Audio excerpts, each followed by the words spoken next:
ఈరోజు పులివెందల సతీష్ రెడ్డి గారు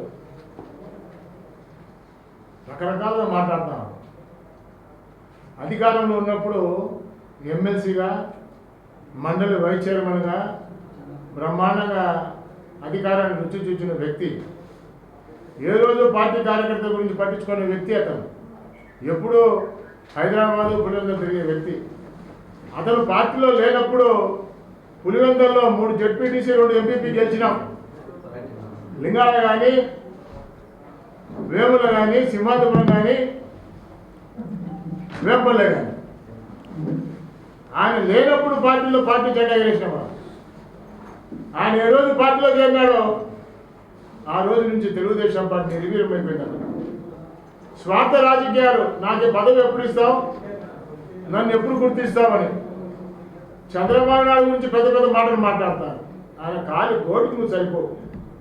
ఆయన భిక్షం వేస్తే నీకు ఎమ్మెల్సీ చేసుకున్నావు, మండలి వైస్ చైర్మన్ అయినావు.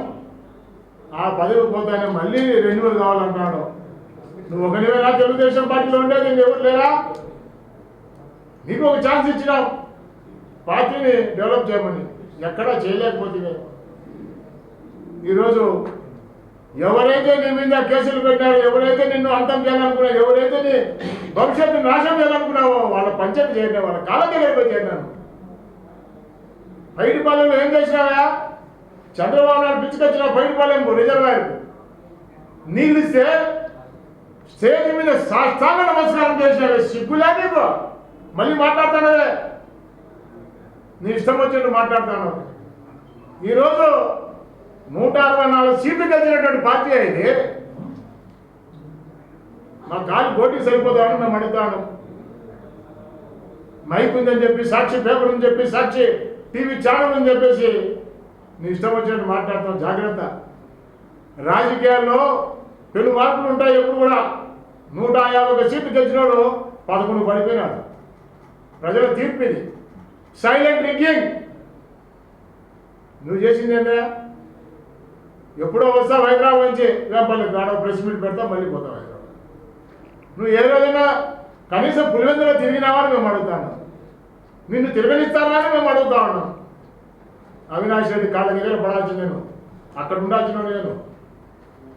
ఇక్కడ నీకు తెలుగుదేశం పార్టీలో స్వేచ్ఛనిచ్చి ఒక ఎమ్మెల్సీ చేసి, ఒక వైస్ చైర్మన్ చేసి మండలికి అంత పెద్ద హోదాలో నిలబెడితే నిన్ను ఈరోజు మళ్ళీ దాన్ని రెన్యువల్ చేయలేదని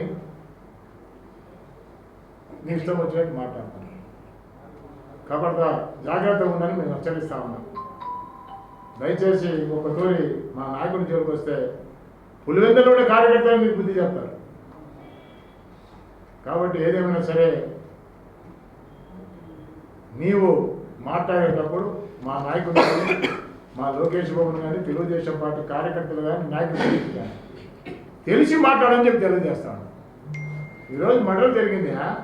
ఎవరు చేశారు దీన్ని? ఎవరు చేశారు చెప్పు నువ్వే. మర్డర్ చేసిన యాడికి విన్నారా? నిత్యానంద రెడ్డి ఇంటికి విన్నారు. రవిరెడ్డి దగ్గరికి పోయినారో తెలుసు, కానీ నిత్యానంద ఇంటికి పోయిన చక్కగా 3 గంటల సేపు ఇంట్లో కూర్చొని మాట్లాడుకొని పోయినారు. సరే, ఎన్ని పోటీ ఈరోజు దస్తావేజులు బయటకు వచ్చినాయి. ఇది నిజం కాదా? రవిరెడ్డి ఇంట్లో వచ్చినాయి, నిత్యానంద ఇంట్లో వచ్చినాయి. మళ్ళీ దీనికి సమాధానం చెప్పును. 100,000 కోట్ల అడిగిపోతాయి తెలుసుకుంటా. విశ్లేషణ చేస్తే 1000 కోట్ల పోతాయేమో. ఎన్ని ఎక్కడ చూడు ప్రభుత్వ భూములను అన్యాక్రాంతం చేసి రిజిస్టర్లు చేసుకొని పైకి కిందికి సర్వే నెంబర్లు వేసి రిజిస్టర్లు లోపరుచుకొని, ఎంఆర్ఓలు లోపరుచుకొని, ఆన్లైన్ చేసి రిజిస్టర్లు చేసి చివరికి ప్రైవేట్ బ్యాంకుల్లో లోన్కి అప్లై చేసానికి పెట్టాను ప్రభుత్వ భూములు. మరి దానికి సమాధానం చెప్పా? అది చెప్పడు. ఏదో మాట్లాడాలి, జగన్మోహన్ రెడ్డి చెప్పినాడు, మేము మాట్లాడాలని చెప్పి మాట్లాడుతున్నాను. అంటే మీరు నరకండి, పొట్టేళ్ళు నరకండి, మళ్ళీ ప్రెస్ స్టేట్మెంట్ చేయండి, మాకు సంబంధం లేదు. అంటే ఒకరిపై ఒకరిగా తలగా చుట్టుకుంటే తాడేపల్లి వరకు పోతుంది, జగన్మోహన్ రెడ్డి వరకు మెడకు చుట్టుకుంటాను ఉద్దేశంతో ఎదురుదాడి చేస్తారు. ఇవాళ మీ కార్యకర్తలు మీరే చంపుకొని కనీసము జగన్మోహన్ రెడ్డి పులివెందులకు వచ్చి ఆ నుంచి 50 కిలోమీటర్లు ఉంటుంది కదా దశగిరిలో వచ్చి చూడాలా లేదా? మీ కార్యకర్తే కదా, మీ నాయకుడే కదా. మరి మేయర్గా నిలబెట్టాలనుకున్నటువంటి వ్యక్తిని ఆ ఇంటికి పరామర్శించాలి కదా? ఓపిక లేదా? టైం లేదా? పరామర్శిస్తే నీ మీద ఏమైనా కేసులు వస్తాయా? ఇది వాళ్ళ పరిస్థితి. కాబట్టి దయచేసి సతీష్ రెడ్డి గారు మీరు ఇంకొకతోటి మాట్లాడేటప్పుడు ఒళ్ళు దగ్గర పెట్టుకొని నిజాలు మాట్లాడేది తప్పలేదు. రాజకీయంలో ఎవరైనా మాట్లాడదు. ఊరికి ఎత్తిపోసి దుమ్ము ఎత్తిపోస్తే మేము తుడుచుకుందాం రెడీగా లేవు. కాబట్టి ఆచితూచి మాట్లాడు. ఎందుకంటే ఎవరు మాట్లాడడం లేదు. ఎవరు మాట్లాడతారయ్యా? వైసీపీలో ఎవరు మాట్లాడినా ఇవి నేర్చాడు మాట్లాడు.